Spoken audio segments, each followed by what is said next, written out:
আসসালামু আলাইকুম। Naogaon Balua bus stand মোড়, বদরগাছি রোড এবং মাথাজির মোড়, অর্থাৎ জেলখানা থেকে দক্ষিণ দিকে সেই মোড়ের উপরই ইসলামিয়া ফার্মেসি, আমার মুন্না ভাইয়ের দোকান। এখানে আসবেন, খুচরা এবং পাইকারি মূল্যে ওষুধ পাবেন।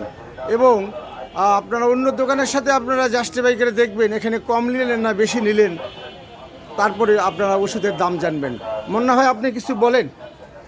আপনার এই দোকানে যে ওষুধ পাইকারি দেন, খুচরা মূল্যে দেন, কাস্টমার, আপনি নতুন দোকান দিয়েছেন, নতুন দোকান সম্পর্কে কিছু বলেন, দর্শককে কিছু বলেন। আমার এখানে নতুন দোকান, আপনার সব ধরনের সুযোগ সুবিধা পাবেন। আমার এখানে যেমন ফ্রি প্রেশার হয়, হ্যাঁ হ্যাঁ, পরীক্ষা করা হয়, নেবুলাইজ করা হয়, এবং যত ধরনের সার্জিক্যাল কাজগুলো এগুলো টুকটাক করা হয়, ইঞ্জেকশন পুশ করা হয়। আমার এখানে সর্বোচ্চ লেভেলের সাপোর্টগুলো আপনারা পাবেন। আবার ওষুধের দাম একদম ন্যায্য মূল্যে যেটা রাখা এবং পাইকারি দামে যেটা রাখা সেটা আমি রাখবো। ধন্যবাদ মুন্না ভাইকে। এই কথাগুলো আপনারা তো শুনলেন। আসসালামু আলাইকুম।